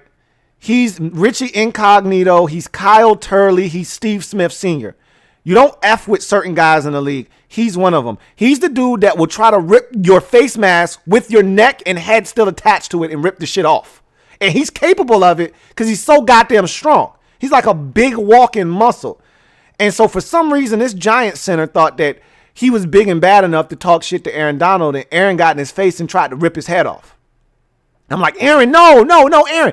And when Aaron eyes turn red and he starts seeing red and he just goes crazy and he blacks out, you got to talk to him like he's 7-year-old Aaron Donald. Aaron, no. Aaron, calm down. Aaron, no. Aaron, no. You let him go, Aaron. And I had to talk Aaron off the ledge. I'm like, they're going to throw you out the game if you keep this shit up, Aaron. And he don't care. He's been thrown out of a game before. Aaron will lose his shit and get thrown out of a game. So they got a couple of head jobs on their team. A couple of guys short of a full combination plate. But they're hell of a football player. Each of them in their own right. I told you Aaron Donald is the best defensive player I've seen in my lifetime. Jalen Ramsey, it might be the best corner in the league. There's some debate as to if he's number one or not, but he's in the discussion. And he got into it with Golden Tate on the field, and then reportedly he was waiting for him outside of the locker room. I told you, it's some dudes, they not all there, and he's another one. Jalen Ramsey's another one of those dudes. He's not all there. He's a little iffy. And so you got to pick and choose your battles with certain guys in the league. I just wouldn't mess with the Rams defense altogether. I just wouldn't do it. It's just, they not sane. They crazy. They're crazy. Let me make sure you understand which crazy. There's crazy and then there's crazy. They're crazy. And Daniel Jones and company, they didn't stand a chance. Not against this defense. And not with their offense. But here's the bigger takeaway for me. It wasn't that the Rams were able to shut down an anemic Giants offense. Everybody's been able to shut down an anemic Giants offense. It was that the Giants defense was able to shut down the Rams offense. That was the biggest takeaway for me. Like, whoa, this Giants defense, and I've talked about this Giants defense all year long. Starting with week 1, I said they were in that game. The Giants played well enough to win defensively in that game. The offense is what cost them that game with the Daniel Jones turnovers. They played well enough in week 2 to beat the Bears. They gave up 17 early, and they shut the faucet off in the second half. And if the offense could score enough, they would have won that game. Last week was the first time the defense was like, hey, we can't do it. But this week they came back and they was top notch again. And the Rams have been one of the most explosive offenses this season. And they really stifled them. They got after Jared Goff. They shut down the run game. I'm going to tell you right now, 2 dudes have made a massive difference on this defense. And I don't want to discount some of those guys on the interior, like Williams and Tomlinson and the dude from Clemson. Like, they got some dogs down there in the trenches. But James Bradbury at the cornerback position might be the best free agent signing of the offseason right now. He's playing phenomenal football. Phenomenal football. And then Blake Martinez, another really good acquisition from Green Bay. He's playing phenomenal football. Both of those guys are playing outstanding for this Giants defense. And I'm thinking they're making the world of difference for this defense right now. And so they hung in with the Giants. You got to look, it isn't pretty, but you got to respect it. To hold the Rams to 17, it's saying a lot. Now, I'll say this too. The Cowboys held the Rams to 20, and the Cowboys can't hold anybody to nothing. They can't even hold their own junk, let alone hold a team to less than 40, it seems like these days. But they held the Rams to 20, so maybe the Rams are good, but they're not that good. Their offense is not. They don't have any dynamic players offensively. They run their offense to a T. They know what they are. They run it well. They run the same shit over and over, but they run it better than anybody else. And if they're predicated on you making mistakes, you being undisciplined, you selling out for run, you not getting depth on your zone drops and having guys get behind you. They are predicated on you biting down on run and not staying home on contain and allowing Jared Goff outside the pocket so that he can look down the field and hit somebody. If you play sound defense against the Rams, then you know what? This is what could happen. So we'll see. Anyway, I digress. They won the game 17-9. It wasn't pretty, but they get the win. They're 3-1. They keep pace with the 4-0 Seattle Seahawks. They're just a game behind them. Stay ahead of the other two teams in the division at 2-2 in San Francisco and Arizona. And so we'll see what happens with them moving forward. As for the Giants, they're 0-4 in a terrible division. They're only a game and a half out of first place. So for as bad as it's been for the Giants, they're still right there. And they got the Cowboys this week. So something's got to give. Buffalo at the Rams. This is a big game here because I told you I wanted to see what the Raiders were about. And I said the Bills are legit. I feel good about the Bills. And so this was a clashing of two teams trying to figure out who's really legit. And the Raiders were all kinds of banged up. I talked about this at the top of the show. They were missing their two rookie receivers. No excuses. They hung tough, but they just weren't good enough. They made some mistakes in this game, some penalties that were costly. Josh Allen is playing out of his gourd, and he continued to do that in this game. Actually got injured at one point in this game, and it was scary for a minute there. You're thinking to yourself, oh, my God, what if he's hurt? You know, and Matt Barkley had grabbed the tablet, and he started looking at the Microsoft tablet. And I'm saying if he comes in the game, they're going to lose. But luckily enough, that was a third down that, you know, brought up a fourth down. He ran straight to the locker room. He got it checked out. He came back with one of those shoulder stabilizers on, and he was able to finish the game. Didn't even miss a snap. So hopefully he's okay, but he played well. They made plays in this game. Stephon Diggs continues to be a stud for this Buffalo Bills offense. One of the best trades made this offseason was that of Stephon Diggs to Buffalo. He's acclimated himself very well. You continue to get good play out of Devin Singletary, who I absolutely love. You know how I felt about him and David Montgomery coming out of the draft a couple of years ago. So he continues to play well for the Bills. That defense, Josh Norman, his first game as a Bill, his first week being activated after coming off of an injury, he has a peanut punch that he forces a fumble on and recovers it. And he just has perfected that. He's the best in the league at that. I think he only spent 1 year with Peanut Tillman in Carolina. And it is amazing how much he learned in that 1 year from Peanut Tillman. And he's perfected the punch. And nobody does it better than Josh Norman. And he did it well in Washington. He did it in his first game in Buffalo. It was a big play, too. Forced the turnover. It turned into points. And look, I tell you what, man, this Bills team, they're not where they want to be defensively yet. You know, you can score, you can move the ball on them, but they're as I talked about earlier, you know, with some of these teams like Baltimore, not quite sure what's not working for them on defense. Maybe they need more pressure on the quarterback. I think they could use a little bit more of that, but still winning while you're trying to figure out some things and work out some of the kinks. That's massive.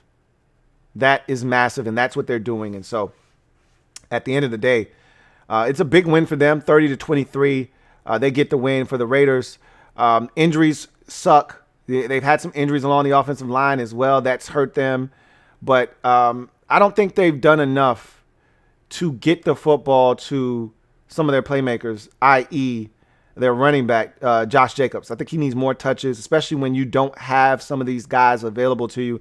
But they had a big play in this game. Derek Carr throws a beautiful deep ball to, I want to say it was Nelson Aguilar for a touchdown.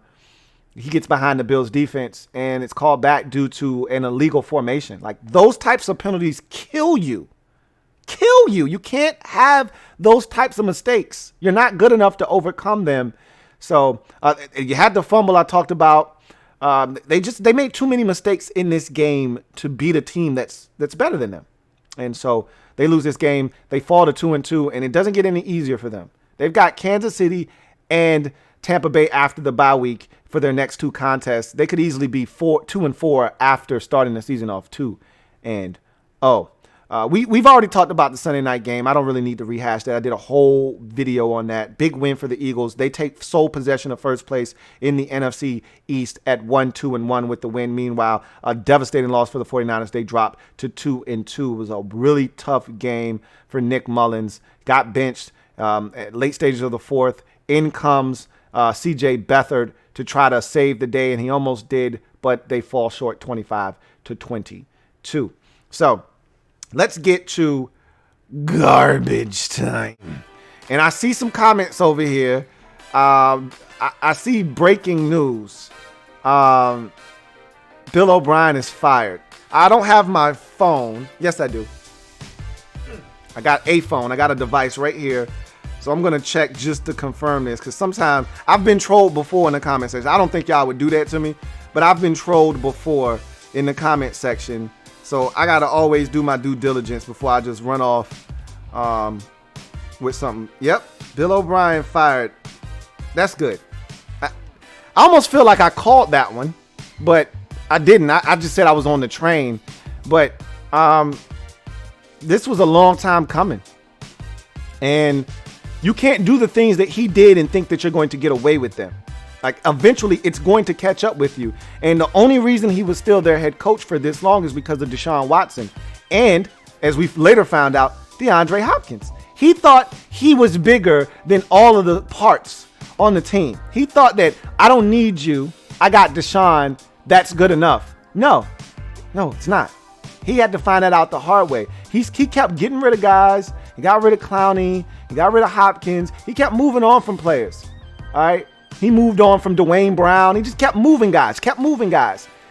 And at some point, it's going to catch up with you. You keep moving your best players at these positions, it's going to catch up to you. And he thought he was Teflon. None of this shit is going to stick to me because I got Deshaun Watson. And as long as he's healthy, I'm going to win football games. And he was right for about a 3-year stretch there. Even though he been doing stupid shit. And this ain't the first time. We know. He's been doing dumb shit. But it finally caught up with him this year. And the writing was on the wall. I didn't think they would make the move this early, though. But they're dead. They're 0-4. They're dead now. And so he had to go. Yikes. But we got a doubleheader. We didn't know we were going to be blessed with a doubleheader 4 weeks into the season. But here we are. Monday night doubleheader. And Falcons and Packers were scheduled for Monday night. So that's going to be the 8:20 start on ESPN. Falcons need this one bad, and they don't have any healthy receivers. All of their guys are in some way, shape, or form are banged up. Gage had a concussion. Looks like he's going to play, however. Julio, and Calvin Ridley, both are dealing with some injuries. their, status is up in the air for tonight's game. Meanwhile, the Packers are without their top 2 wide receivers. Devontae Adams posted on socials today that he's not going to play. He feels like he's good enough to play, but the Packers are being cautious because this is their last game before the bye, and they just want him to get as healthy as possible and be ready for the stretch run. So they're holding him out. He's not happy about it, but that's what they decided to do. We learned and we talked about Allen Lazard being placed on IR with core muscle surgery that he had the other day. So he's out for the foreseeable future. So I don't know what the hell the Packers are going to do at the receiver position, but they got Aaron Rodgers. They'll figure it out. That's how we always, and that's the travesty in all of this is we've gotten so accustomed to Aaron Rodgers bailing them out with whomever he has on the field with him that's what the organization has done to him at the receiver position over the years. It's Aaron. He'll figure it out. We're good. We don't have to draft anybody, and that's bullshit. But that's what they've done because Aaron has bailed them out time and time again. So that's the Monday night game that we were supposed to get. 0-3 Falcons at 3-0 Packers. But now we're getting a twin billing here. We're getting a 7-10th start, I believe. Pats at Chiefs. No Cam Newton in this game. Obviously tested positive for COVID-19. Rest of the team has been given a clean bill of health, so they're going to go after it. And they're outmanned. They're overmatched. They were already that way with Cam Newton in the lineup, but at least you had a fighting chance with number 1 under center. Now with him out of this game, this could get ugly fast. We'll see if the Chiefs put those boys out of their misery quickly, or if Bill Belichick is able to craft up a master plan that keeps this thing a lot closer than it's supposed to be. But at the end of the day, this is a game that I don't think the Pats have any chance of winning. And now with Cam Newton not playing, I think that chance goes from maybe 25% to 0. I give them absolutely no chance to win this football game. Unless something crazy happens, I'm not going to speak it into existence, but unless something crazy happens, they have no chance of winning this football game. So that's going to do it for me. Your man, Louie T. I thank you guys for joining me. Breaking news, as you guys blessed me with. Timothy Wells said, you're going to drop this gem on my melon. All right. Bill O'Brien fired, out as Texans head coach. That is breaking news just down the waiver wire or the news wire. And I'm shocked. I didn't see it coming. I thought Adam Gase would be the first coach fired this year. Did not think it would be Bill O'Brien. But he's put himself in a position that he was a marked man. He was a target. You do the things that he's done over the last 3 off seasons, and you have nothing to show for it. You won your first playoff game this year or this past year, and then you go out and you do something crazy like trade DeAndre Hopkins. Okay. You better win. That we all said the same thing. Your ass better win. If you don't, this is on you. And remember, I think I said those exact words. If I'm the owner of the team, you go ahead and do this. It's your team. That's what you want to do. I'm staying out of the way, but I'm going to tell you right now, this shit does not work. This is on you, and your ass is grass. And that's what happened. They started 0-4. The offense looks anemic. It's easy to trace it back to one guy. And I don't think he realized just how big a part of their offense 10 was. How could you not? But we said the same thing. How could you trade him for anything less than a first-round pick? How could you trade Clowney for anything less than a first-round pick? I don't know. Ask Bill O'Brien. He got a lot of time on his hands now. So go ask Bill O'Brien. He can tell you. Because I don't understand it. But he's gone now. And so we'll see who takes over as Texans interim head coach. And if this makes any difference. I told you, I'm not the biggest fan of in-season firings. You may get a little boost from it, but not much is going to change. They're dead this season. Dead, I tell you. Anyway, I digress. I thank you guys for joining me. Remember, if it's not your man T, it's not the best NFL coverage. It could be. If you haven't already done so, what are you waiting on? Go ahead and hit that subscribe button. Turn on those notifications so you don't miss a thing. So hit that notification bell so when I go live, you don't miss a damn thing. And make sure you like this video on the way out. Bill O'Brien fired. Wow. That was quick. That was really quick. But I think this has been building for a while now. So, wow. Anyway, I'll let you guys get back to your regularly scheduled programming. You got 2 games, and one's going to be on in just a little over an hour from now. So go ahead and prepare for that. Get your dinner, all that good stuff. And I'll meet you after that game. And because I got double duty tonight. They double dipped me. So I'll be on live after that game. And I'll be live after the Packers and Falcons. So you'll be seeing this face in your space twice tonight. Looking forward to it. Until then, you guys enjoy the rest of your evening. I'll see you next time. Have a good one.